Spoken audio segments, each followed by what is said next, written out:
My name is Lila, and I'm 32 years old. For the past 3 years, my life has been a quiet balancing act, lived in the shadow of my parents' grand expectations and my brother's spectacular failures. At a family dinner meant to celebrate their anniversary, my parents held up the small, handcrafted gift I gave them and laughed their mockery echoing in the cavernous dining room of their mansion. What they didn't know was that the laughter would soon turn to tears because a small key inside that box was attached to a secret I'd been keeping a secret worth over $15 million. If you've ever felt like the invisible child in your own family, drop a comment letting me know where you're watching from.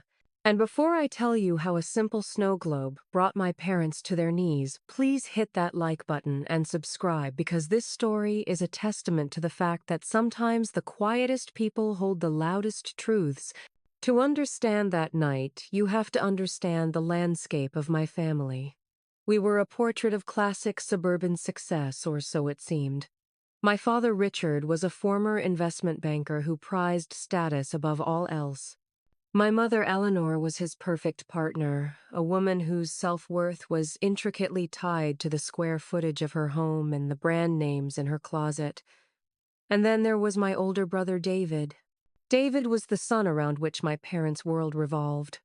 He was the golden child, the charismatic heir, a parent the one for whom no expense was too great and no mistake too severe. And me, I was the moon. Quiet, reflective, and mostly noticed only when I could be useful. I was the responsible one, the artistic one, the one who followed a different path. I became a graphic designer, a career my parents dismissed as a cute hobby. While they funded David's Ivy League business degree, I put myself through art school with scholarships and part-time jobs. While they co-signed the lease on his luxury condo and bought him a new BMW for graduation, I was driving a 10-year-old Honda and living in a tiny studio apartment, meticulously budgeting every dollar. The dynamic was set in stone from childhood. I remember when I was 10, I accidentally knocked over a hideous porcelain vase in the living room while practicing for a dance recital. The punishment was swift and severe. I was grounded for a month and had to use my saved allowance to pay for a replacement. 3 years later, David, in a fit of teenage rage after being denied the car keys, threw a baseball through the stained glass window in the foyer. My parents' reaction: my father clapped him on the shoulder and said, "He's got a powerful arm, Eleanor. Maybe we should be looking at baseball scholarships." The window was quietly replaced, and the incident was never spoken of again. David's actions were signs of passion and potential. Mine were evidence of carelessness and a lack of respect for their possessions. This pattern of financial and emotional disparity continued into our adult lives. When David decided to launch his own tech startup at 25, my parents didn't hesitate. They liquidated a significant portion of their retirement portfolio, over $500,000, to become his primary investors. They hosted lavish parties to introduce him to their influential friends, boasting about their brilliant entrepreneurial son, who was going to be the next Steve Jobs. Meanwhile, when I started my own freelance design business, I asked them for a small loan of $5,000 to buy a more powerful computer. My father sat me down and gave me a 30-minute lecture on the irresponsibility of artists and the instability of my chosen field. He ended by saying, "Lila, we love you, but we can't enable your pipe dreams." It wouldn't be fiscally prudent. I ended up taking on extra work designing cheap logos for online clients until 3 a.m. and saved up for the computer myself. I never asked them for another penny. The great irony, of course, is that David's startup ConnectSphere was a catastrophic failure. He burned through my parents' investment in less than 2 years, with a combination of poor management, extravagant spending on office perks, and a product no one actually wanted. The company collapsed, leaving behind a mountain of debt. And David, the golden child who had never faced a real consequence in his life, did what he did best: he ran. He packed a bag, drained what was left of his business accounts, and moved to Southeast Asia to find himself leaving my parents to deal with the financial wreckage. He sent them a postcard from Thailand a month later, and that was the last they heard from him. That was 3 years ago. The fallout was devastating. The creditors came after my parents as the primary guarantors of David's business loans. They were forced to sell off most of their remaining assets, but they refused to sell the one thing that defined them, their sprawling six-bedroom mansion in the most exclusive part of town. The house was their identity, their monument to a success that was now hollow. To keep it, they needed help. And suddenly, the invisible daughter became very, very visible. I stepped in without being asked. I saw their panic, their shame, and despite the years of neglect, they were still my parents. I was doing well by then. My freelance business had grown, and I had a steady roster of corporate clients. I started paying their monthly mortgage, a staggering $7,000. I covered their utilities, their property taxes, and their grocery bills. For 3 years, a huge portion of my income went directly to maintaining their lifestyle, to preserving the very monument of success they had always valued more than me. They accepted the money as their due, a kind of penance for me not being the successful child they had hoped for. Gratitude was a foreign concept. Instead, my mother would offer backhanded compliments like, "It's a good thing your little art projects are paying the bills." Who knew my father would simply nod when I transferred the money, as if it were an expected business transaction. They never asked about my work, my life, or my own financial well-being. I was no longer the moon. I was the plumbing, essential but unseen, expected to function silently in the background, so the grand facade could remain intact. I told myself I was doing it out of love, out of duty. But deep down, I knew I was still that 10-year-old girl trying to pay for a broken vase, hoping that this time my sacrifice would finally be enough. I just hadn't realized yet that for people like my parents, it would never be enough. The status quo, as strained as it was shattered on a Tuesday afternoon in early October. I was in the middle of a complex design project, deeply focused on my screen when my mother called. Eleanor never called in the middle of the workday, unless it was what she deemed an emergency, which usually meant the cable was out or she couldn't figure out how to work the new coffee machine. But this time I could hear a genuine tremor of panic in her voice. "Lila, you need to come over." "Now," she said, her voice tight and clipped. "Your father and I have received a letter." I closed my laptop, a knot of dread tightening in my stomach. I knew this day would come. My financial support had been a bandage on a gaping wound. For 3 years I had kept the wolves from the door, but I couldn't hold them back forever. When I arrived at the house, the atmosphere was funereal. My father was in his study, staring out the large bay window at the manicured lawns he was so proud of. The letter was on his mahogany desk. It was from the bank, its bold, unforgiving font spelling out their doom, a final notice of foreclosure. "They're calling in the last of David's business loans," my father said, his voice hollow. He didn't turn to look at me. "The assets we used as collateral, they weren't enough. We have a balloon payment due at the end of the year. $300,000. If we can't pay it, the bank takes the house." My mother, for her part, was a whirlwind of frantic, misplaced energy. "This is a nightmare, an absolute nightmare," she lamented, pacing the antique Persian rug. "All our friends are coming for the holiday party next month. What will we tell them? Can you imagine the humiliation?" Her primary concern wasn't homelessness. It was social embarrassment. It was so perfectly, painfully her. I read the letter, my mind racing. $300,000. It was an astronomical sum, far beyond anything I could pull together. My income was good, but I wasn't wealthy. After paying their mortgage and my own expenses, I was saving very little. I had become the engine of a machine I couldn't afford to maintain, and the fuel was finally running out. I don't know what to do," I said the words, feeling inadequate. "I don't have that kind of money." This was when the first crack in their composure appeared, revealing the ugly sense of entitlement beneath. My father finally turned from the window, his eyes cold and accusatory. "Well, you need to figure something out," he said. "Take out a loan. Sell that little car of yours. You're a smart girl, Lila. You've been handling things. Handle this." There was no we. There was only you.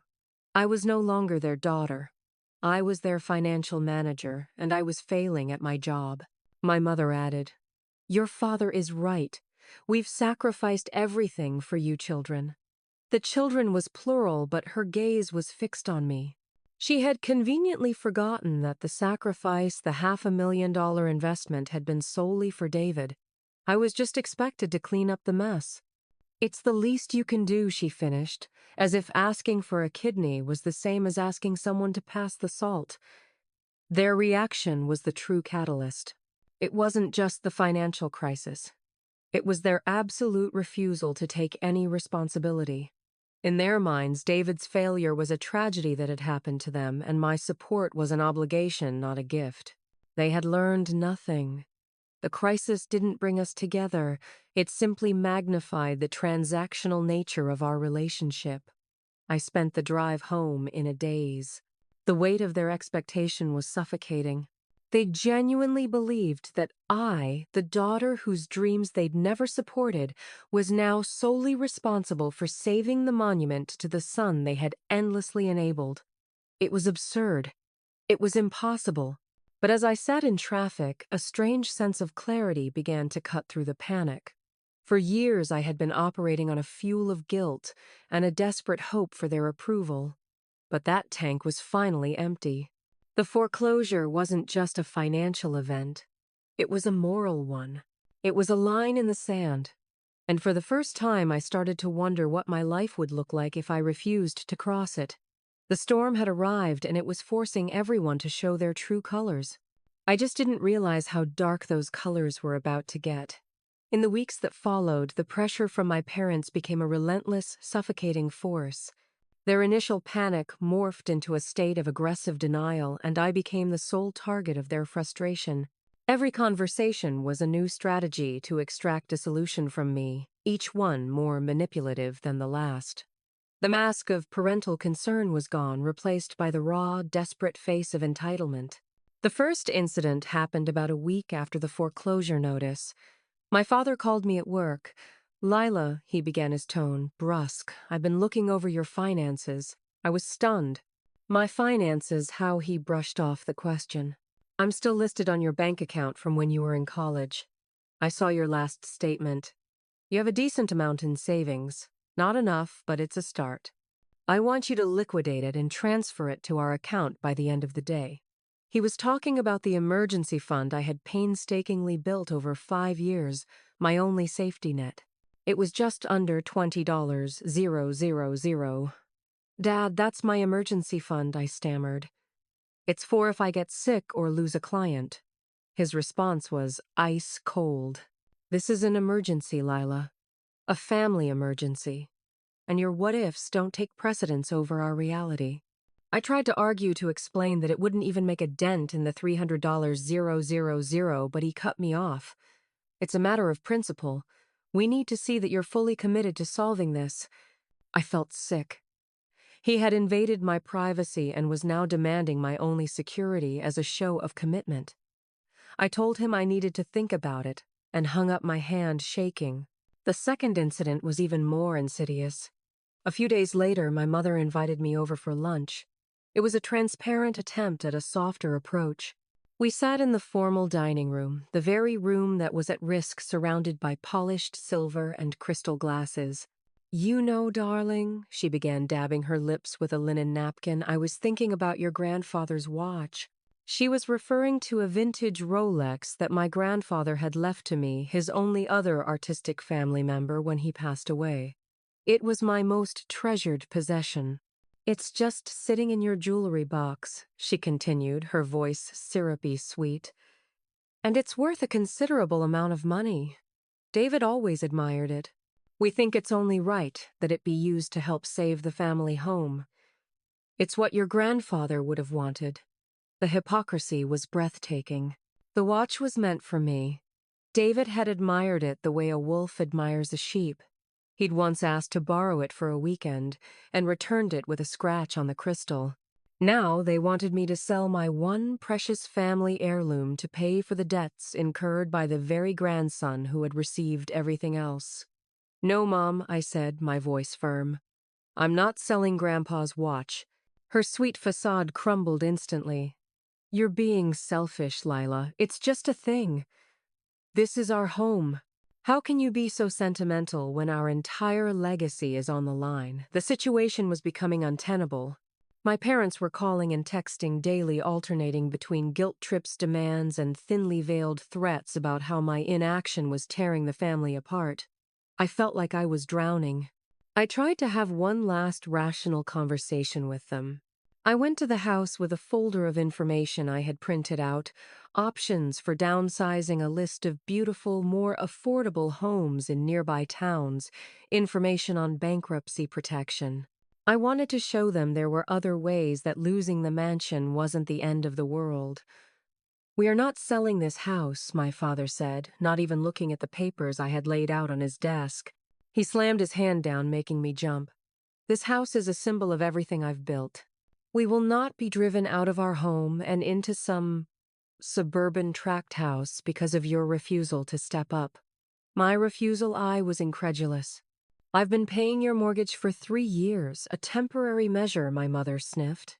"And frankly, given what we invested in David, it's the bare minimum.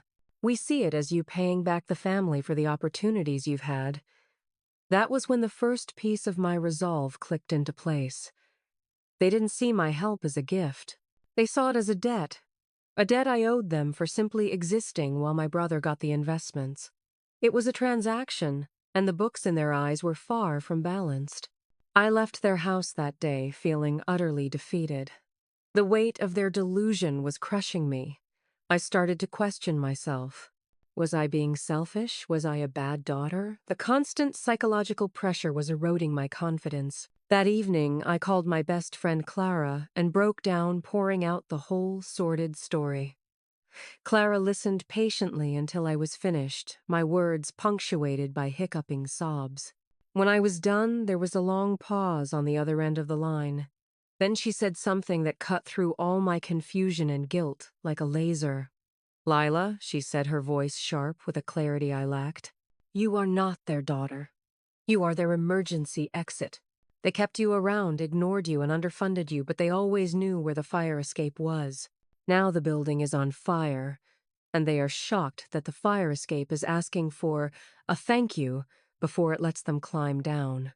Her words hit me with the force of a physical blow. An emergency exit. That was it. That was exactly what I was to them. I wasn't family to be cherished. I was a contingency plan to be activated. "They're not asking for your help, honey," Clara continued softly. "They are demanding a bailout. There's a difference. One is based on love, the other on entitlement. And you don't owe them a thing." Hearing it from someone else, someone whose judgment I trusted, was the validation I desperately needed. It wasn't me. I wasn't the selfish one. The situation was as toxic as I felt it was. My parents weren't just struggling. They were actively trying to cannibalize my future to preserve their past. I hung up the phone with Clara, a new cold resolve settling in my chest. The time for conversation was over. The time for trying to make them understand was over. They had escalated things past the point of no return. I knew then that I had to make a choice, not just for my own sanity, but for my own survival. I just didn't know that the final choice would be made for me at their upcoming 40th anniversary dinner. Of course. I will now continue the script from the exact point where it left off, adhering strictly to the golden skeleton framework and all specified requirements. The final breaking point, the moment that vaporized any lingering sense of familial duty, was not a dramatic shouting match or a slammed door. It was worse. It was public, calculated, and delivered with a smile. It happened at my parents' 40th wedding anniversary dinner. They decided to host an intimate gathering at the mansion, about 20 of their closest friends, people who had watched my brother and me grow up. They insisted I come. "It's important that we present a united front," my mother had said on the phone, her voice laced with the implication that my absence would be a public betrayal. I knew what it really was, a final desperate attempt to corner me, to use the pressure of their social circle to force my hand before the bank's deadline, which was now just weeks away. I agreed to go, but not for their reasons.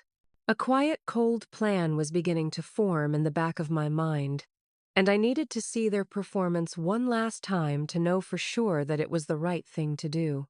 I spent a week on their gift. It was something small, something from the heart. I'm an artist, after all. My language isn't money, it's creation. I bought a simple glass globe, and painstakingly using miniature tools and a magnifying glass, I sculpted a tiny, perfect replica of their house inside it. I painted every detail from the grand oak tree in the front yard to the stained glass window David had once broken. When you shook it, fine, shimmering glitter would swirl around the house like a magical snowfall. It was a symbol of the home they cherished, the home I had tried to help them keep. It was, I thought, a beautiful, poignant tribute. I placed it in a simple, elegant box tied with a silk ribbon. I walked into that dinner feeling a strange sense of calm. The house was decorated lavishly with flowers and candles. My mother draped in diamonds, and my father in a tailored suit were holding court, accepting congratulations. They greeted me with air kisses, their eyes scanning me as if to ensure I looked presentable enough for their guests. I handed them the gift. "Happy anniversary," I said quietly. "Oh, how sweet," my mother said, placing it on a side table without a second glance next to a mountain of expensive-looking presents from their wealthy friends, crystal decanters, designer scarves, bottles of vintage champagne. The dinner was an agonizing performance. My parents talked about their wonderful life together, about the importance of family, about the legacy they were building. They spoke lovingly of David, their adventurous son who was finding himself abroad, painting a picture of a free-spirited explorer rather than a failed businessman who had abandoned his responsibilities. My name was not mentioned once. I sat silently eating the food I had paid for in the house I was maintaining invisible. Then came the opening of the gifts. It was the main event, a ritual of showcasing their social standing. Each gift was opened with performative gasps of delight. "Oh, Richard, look, a first edition from the Astors, Eleanor, darling. It's Cartier. You shouldn't have. Finally, only my small box was left." My father picked it up with a theatrical sigh. "And this is from our Lila," he announced to the room. The tone was patronizing, the kind you use for a child's macaroni art project. He unwrapped it slowly. My mother peered over his shoulder. He pulled out the snow globe. There was a moment of silence. He held it up to the light, turning it over in his hands. Then he chuckled. It was a low, dismissive sound. "Well, isn't that quaint?" he said.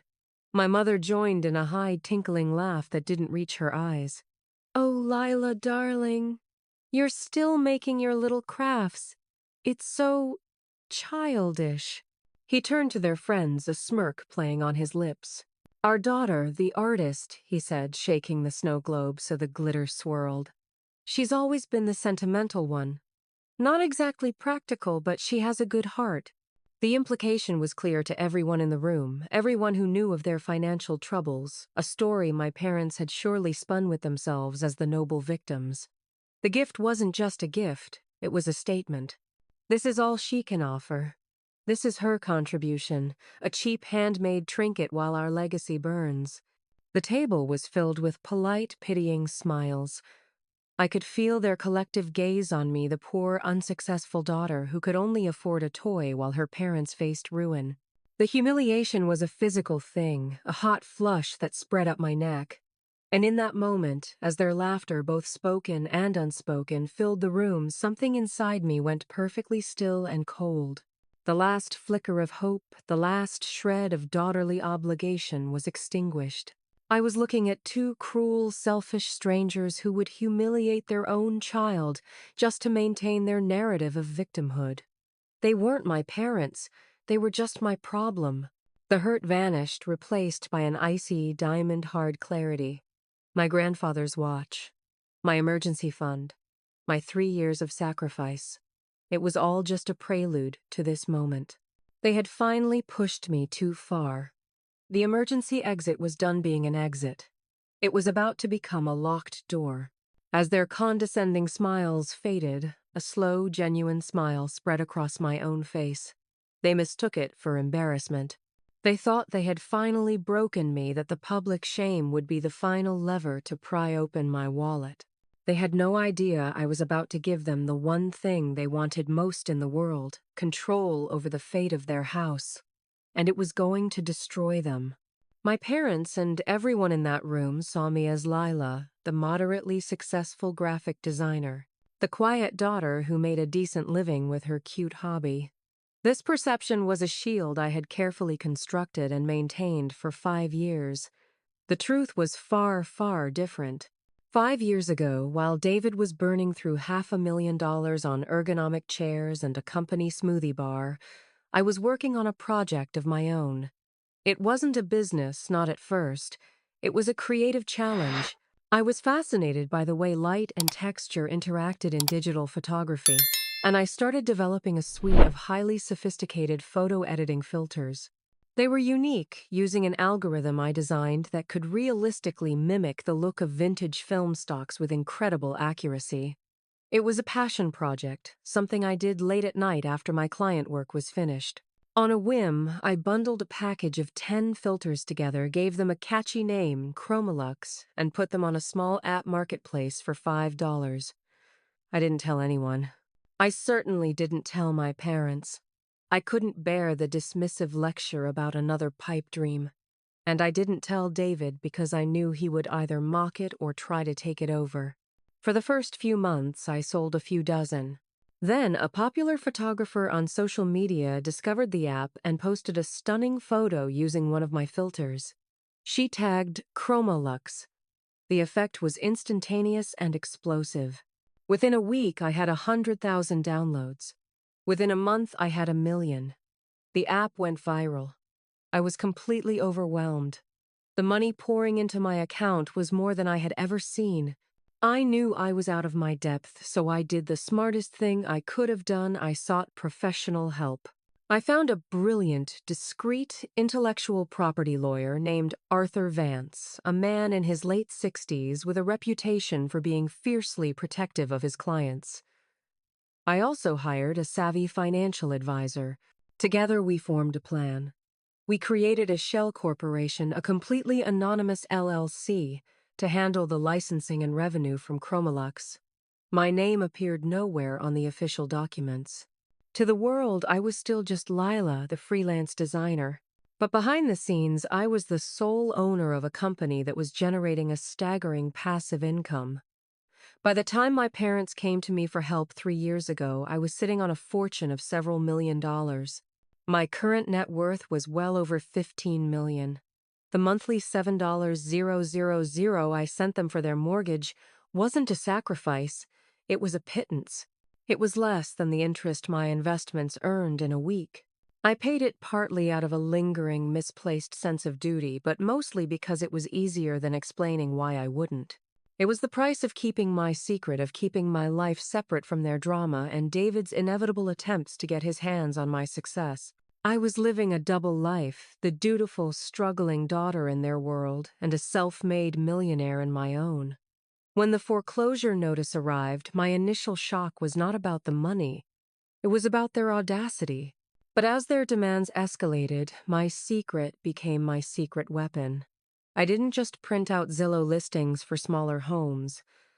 I went to see Arthur Vance. I laid the situation out for him in his quiet, book-lined office. He listened intently, his fingers steepled. When I was finished, he looked at the foreclosure notice from the bank, and a slow smile spread across his face. "They've made a tactical error, Lila," he said. He explained that the way my parents had structured the business loans for David using the mansion as primary collateral had created a unique legal vulnerability. The bank facing a potential loss on a defaulted loan was primarily interested in recouping their capital quickly. They didn't want the hassle of foreclosing on and selling a multi-million-dollar property. This means, Arthur said, his eyes twinkling, that the bank would likely be very open to an offer from a third party to buy the debt outright. They could sell the entire note, the loan, the collateral, the deed for a lump sum, wash their hands of the whole mess, and move on. A plan began to form, cold and precise. "You mean," I said, "someone could buy the debt from the bank, and then they would own the mortgage?" "Precisely," Arthur confirmed. "They would become the lender. The debt would be owed to them." Can it be done anonymously? I asked. Through your LLC, absolutely, he said. The bank wouldn't know who was behind it, and your parents would only be notified of the change in creditor after the deal was done. So that's what we did. While my parents were busy trying to bully me into selling my grandfather's watch, Arthur was negotiating with the bank. My LLC offered to pay off the full outstanding balloon payment of $300,000 plus a small premium in cash in exchange for the entire loan portfolio tied to my parents' property. The bank, eager to close the books on the defaulted loan before the end of the quarter, accepted immediately. The paperwork was signed a week before the anniversary dinner. Legally, I was now my parents' lender. I owned their debt. The deed to their precious mansion, the symbol of their entire identity, was now held by my corporation as collateral. They were no longer at the mercy of the bank. They were at my mercy. I had the documents drawn up by Arthur, a formal notice of the transfer of debt and a new payment agreement. I tucked them into my clutch before I left for the dinner right next to the small boxed snow globe.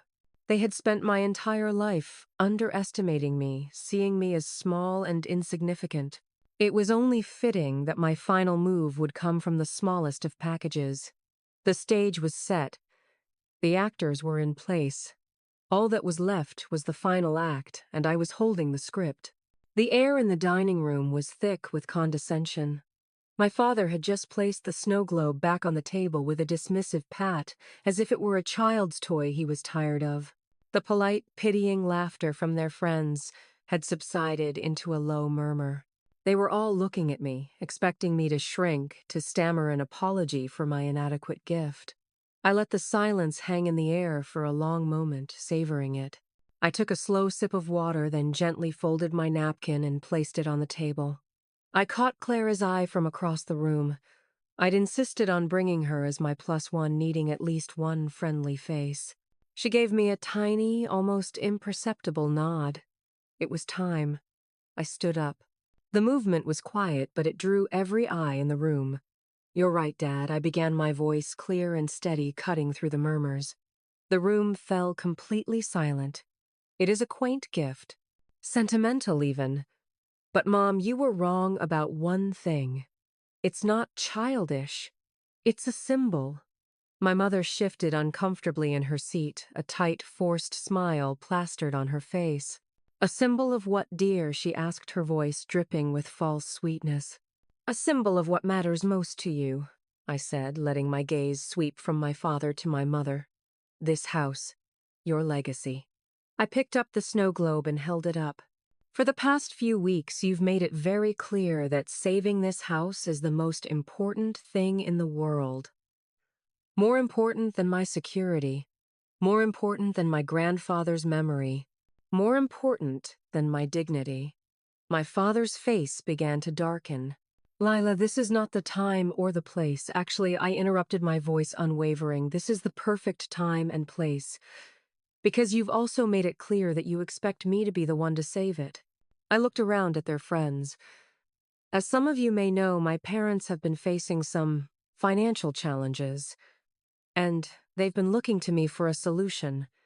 The air grew tense. This was not part of the evening script. This was a breach of the unspoken rule. We do not air our dirty laundry in public. So I continued, placing the snow globe back on the table. "With a soft click, I decided to give you what you wanted. My real anniversary gift to you isn't what's in this box." I reached into the simple box and took out the small, ornate key I had placed at the bottom, nestled in velvet. It wasn't a real key. It was a symbolic one from an antique shop. It's what this key represents. I let the key drop onto the polished wood of the table. It landed with a sharp metallic sound that seemed to echo in the silent room. "I have solved your problem with the bank," I announced. A wave of relief washed over my mother's face. She thought I had caved. "Oh, Lila," she exclaimed, clapping her hands together. "I knew you'd do the right thing. Did you sell the watch?" "No," I said, my voice turning to ice. "I didn't sell the watch. I did something much better. I bought your debt."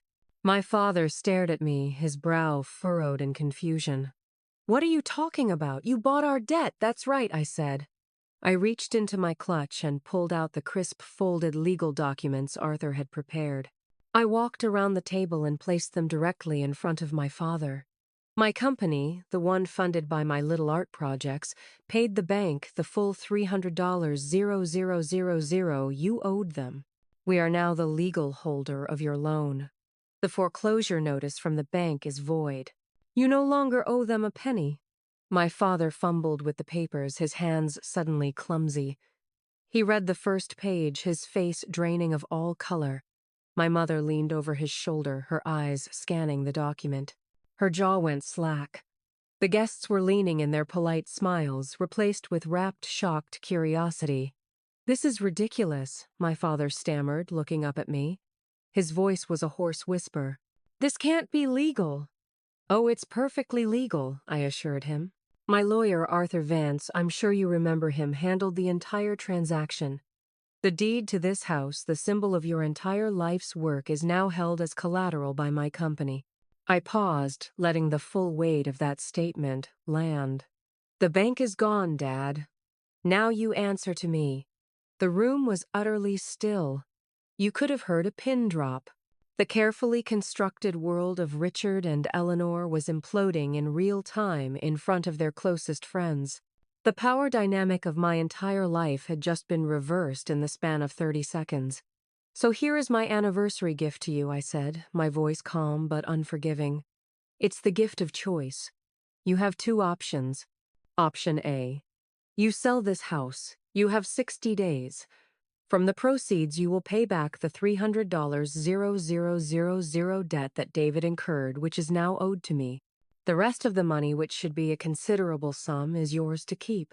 You can downsize, buy a nice condo, and live a very comfortable debt-free life."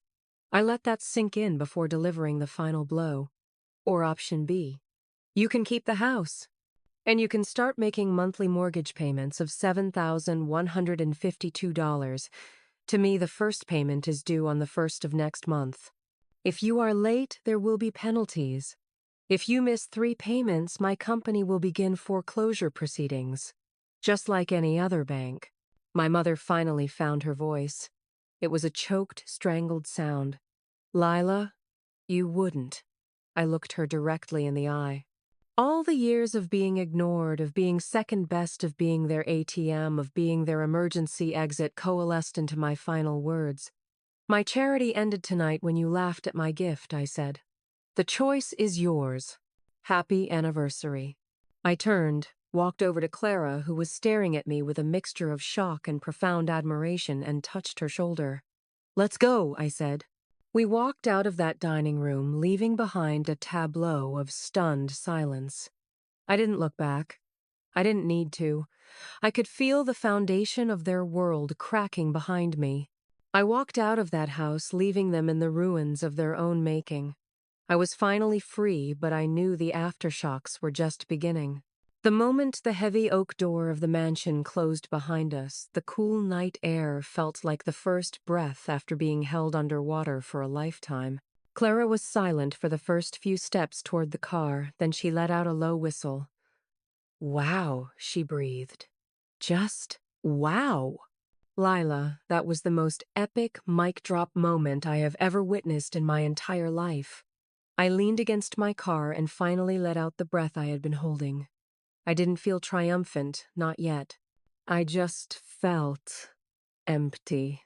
The adrenaline that had coursed through me during the confrontation was draining away, leaving a hollow exhaustion in its place.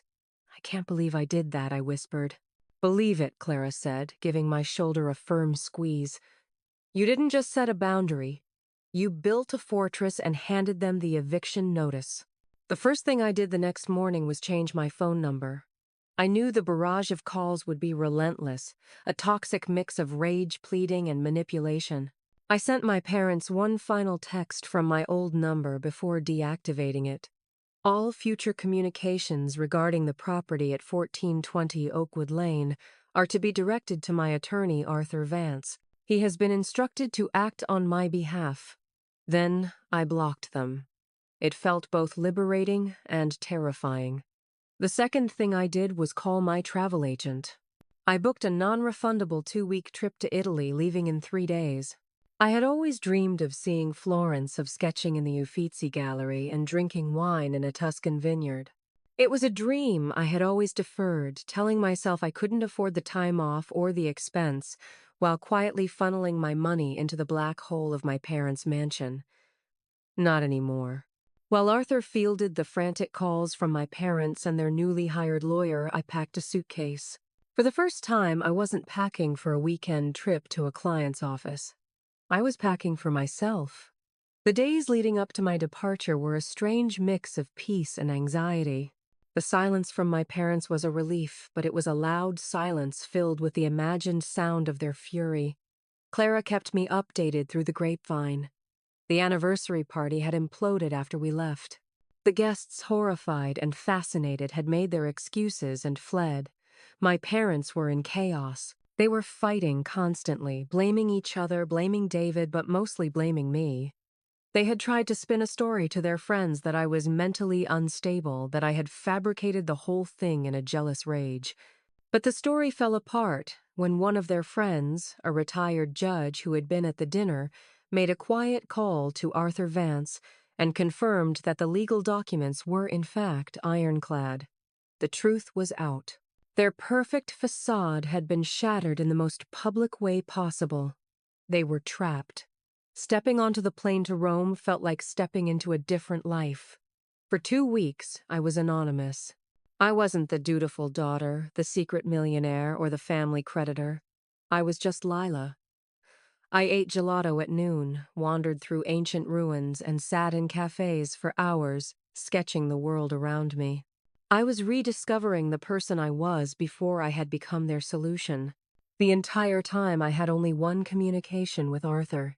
He sent a short email. They have chosen option A. They are putting the house on the market. The realtor is starting showings next week. Enjoy your pasta. I read the email sitting at a small table overlooking the Amalfi Coast. They had chosen to sell. They had chosen to leave their fortress. I felt a pang of something, not sadness exactly, but a sense of an ending. An era of my life was well and truly over. I raised my glass of limoncello to the sparkling sea, to new beginnings. When I returned home, I felt like a different person. The trip had washed away the last vestiges of guilt and obligation. I returned to a new life, one of my own design. I hired my first employee from my design firm, a bright young graduate named Maya. I started looking at properties for myself, not tiny studios, but airy lofts in the city's art district, places with high ceilings and big windows perfect for a painter. The life I had kept hidden was finally coming into the light. They had spent a lifetime building a fortress of pride. I had just handed them the keys and shown them it was a prison all along. The question was, would they choose to walk out? Now I had my answer. They were leaving. And I was finally coming home to myself. 1 year can feel like a lifetime.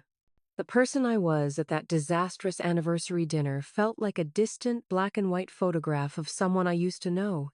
The year that followed was one of profound, colorful, and sometimes difficult transformation, not just for me, but for the fractured pieces of my family. My own life blossomed in ways I hadn't allowed myself to even dream of before.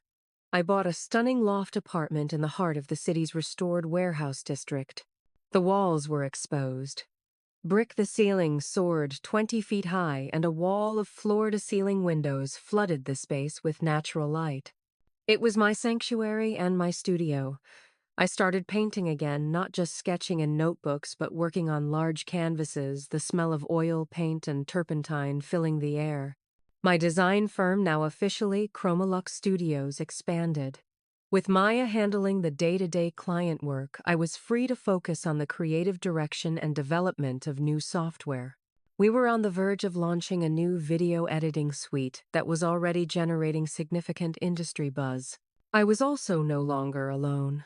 6 months after the confrontation, I met a man named Ben. He was an architect, and we met fittingly at a gallery opening. He was kind, intelligent, and had a quiet confidence that was the complete opposite of my brother's blustering arrogance. When I eventually told him my story, he wasn't shocked by the money. He was appalled by how I had been treated. He saw me for who I was, not for what I had. For the first time, I was in a relationship that felt like a partnership, not a transaction. As for my parents, their story took a turn I never could have predicted. The sale of the mansion was a swift and brutal affair. It sold in less than a month for just over $3 million. Arthur handled the closing. My company received its check for the $300,000, and the remaining balance was transferred to my parents. The day they moved out was the talk of their social circle. The reign of Richard and Eleanor was over. For the first few months, they were adrift. They rented a small, sterile apartment, and as I heard from my aunt, my father's sister, they barely spoke to each other. The loss of their status symbol had stripped them bare. Without the grand stage of the mansion, their performance had no venue. All they had left was each other, and the bitter truth of their circumstances. The silence between them was filled with unspoken resentments. The first crack in their icy isolation came about 4 months after the sale. My aunt called to tell me something shocking. David had reappeared. He had apparently heard through the grapevine about the sale of the house and had flown home from Bali, expecting to find his parents sitting on a pile of cash. He showed up at their new apartment with a new business plan, a luxury yoga retreat, and a request for $250,000 in seed money. And for the first time in his entire life, my parents said no. According to my aunt, it was my father who said it. He told David that the money was their retirement, that there would be no more handouts, and that it was time for him to grow up and take responsibility for his own life. David had thrown a tantrum, called them failures, and stormed out. They hadn't heard from him since. That single act of saying no to their golden child seemed to be the turning point. It was the first decision they had made for themselves, not for appearances in decades. 2 months after that, I received an email. It was from my mother. It was short and to the point.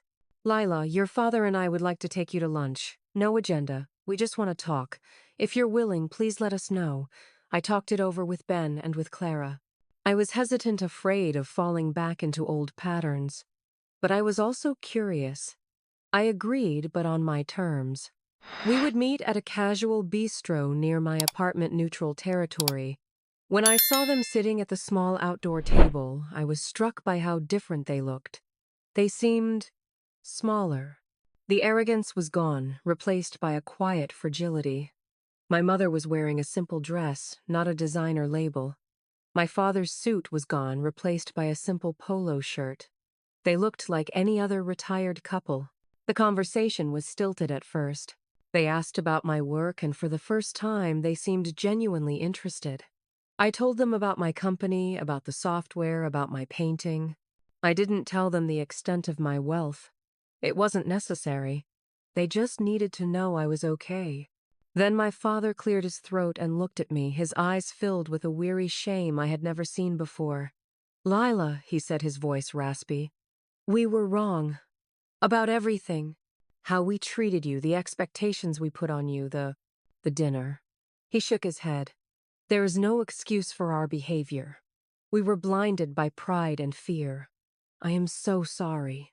My mother reached across the table and put her hand over mine. Tears were welling in her eyes. "He's right," she whispered. "We saw you as a solution, not as our daughter. And that is a failure I will regret for the rest of my life. It wasn't a magic wand. It didn't erase 30 years of inequity. But it was a start. It was the honest, painful truth. I found myself accepting their apology not for them, but for me. It was the final step in letting go of the anger. Our relationship today is a quiet, careful work in progress. We see each other about once a month for lunch. The conversations are simple. We talk about books, about Ben's architectural projects, about the new garden they've started on their condo's balcony. We don't talk about money. We don't talk about David. We are slowly, carefully building something new, something based not on status or obligation, but on a fragile, newfound honesty. Forgiveness is a complicated thing. It wasn't a single event, but a slow dawn. And I was finally ready to see what the new day would bring. Looking back on that tumultuous year, it's easy to see the dramatic confrontation at the anniversary dinner as the climax of the story. The gasps, the shattered silence, the raw transfer of power, it was undeniably cinematic. But the truth is, the real victory wasn't won in that moment. The real turning point wasn't the second I revealed my secret. It was the years of quiet, painstaking work I did to create it. It was every late night I spent developing my software, fueled by coffee and a passion they couldn't comprehend. It was the crucial decision to seek out Arthur Vance and to build a fortress of legal and financial anonymity around my success.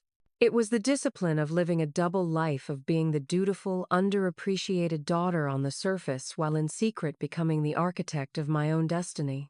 The money, the $15 million, was never the source of my power. That's the detail my parents with their transactional worldview could never grasp. The money was merely the leverage. It was the key that unlocked a door I had already built. The power itself came from something much deeper.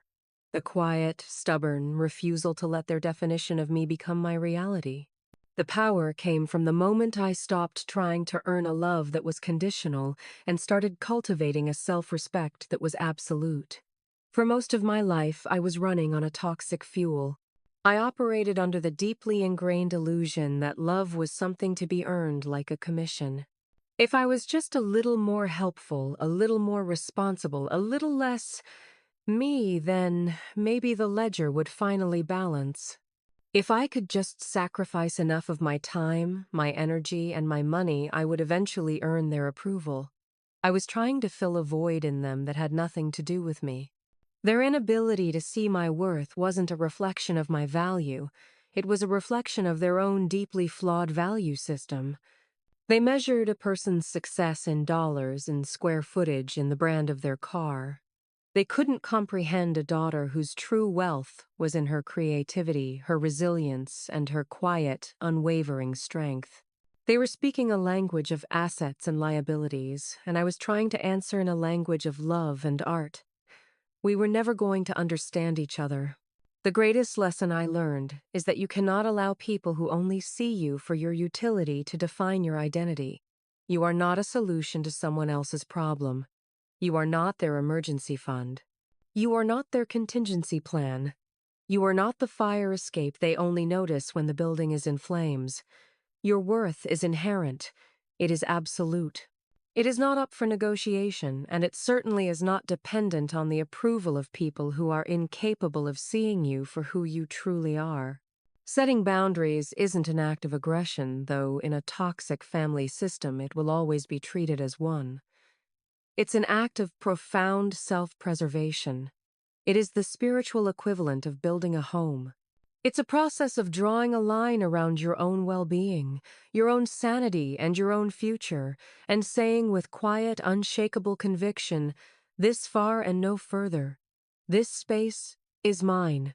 For me, that line had to be drawn with notarized documents and the cold, hard leverage of financial power. But for others, it might be a simple, firm conversation. It might be hanging up the phone when the guilt tripping starts. It might be declining an invitation to a holiday that you know will leave you emotionally drained. The tools may differ, but the principle is the same. You are the sole guardian of your own peace, and it is a sacred responsibility. That little snow globe I made sits on the corner of my desk in my studio now, right next to a photo of me and Ben in Tuscany.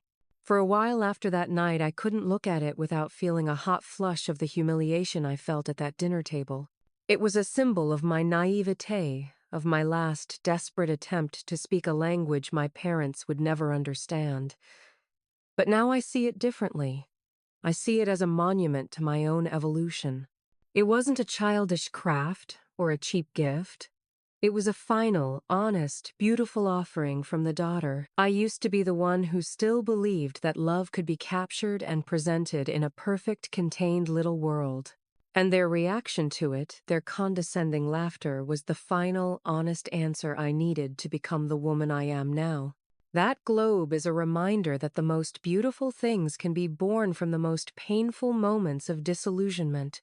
It's a reminder that sometimes you have to let a pristine, perfect-looking world, the one you thought you wanted, shatter into a million pieces so that you can finally build a real one in its place.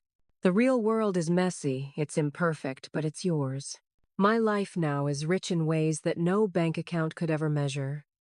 I wake up in a home that I chose, filled with light and art and the smell of oil paints. I share my life with a partner who respects my mind and cherishes my heart. I run a business that is a direct extension of my passion. I have peace. That peace was bought at a very high price, the price of the family I thought I had. But it's a price I would pay again in a heartbeat, because the alternative was the slow, silent erosion of my own soul. The relationship I have with my parents now is a strange, delicate thing. It's a sapling growing in the cleared ground where a toxic forest once stood. It may never become a mighty oak, and that's okay. What matters is that it's rooted in honesty, not obligation. The lunches we share are quiet and sometimes a little awkward, but they are real. We are three adults navigating a new landscape, and for the first time we are all walking on solid ground. I don't need them to be the parents I always wanted. I just need them to be the parents they are now capable of being. And I've learned to accept that that is enough. Forgiveness, I've discovered, is not about absolving them of their past actions. It's about absolving myself of the need for them to be different. It's about letting go of the anger and making space for a quiet, more realistic kind of acceptance. So now I want to turn this over to you. Because I know that my story in its specifics is unique, but in its essence it is universal. I want to ask you, have you ever had to make a difficult, heart-wrenching choice to protect your own future from the weight of your family's past? What was your breaking point? What was the moment you realized that your own well-being had to become your primary responsibility? Share your story in the comments below. I promise you, I read them all. Your experiences, your courage, your moments of clarity, they create a community here. They remind people who are feeling lost and alone that they are not, and that there is a way through. Your story could be the sign that someone else is desperately waiting for. If this story resonated with you, if it touched a part of your own journey, please give it a thumbs up. Subscribe for more stories about quiet strength and the power of reclaiming your own narrative. And if you know someone who is struggling to find their voice, someone who needs to be reminded that they are more than just their family's safety net, please share this with them. Thank you for listening to my story. And please remember this, the most valuable, most beautiful, most important thing you will ever build is a life that you have designed for yourself on your own terms. Don't ever let anyone else hold the blueprints.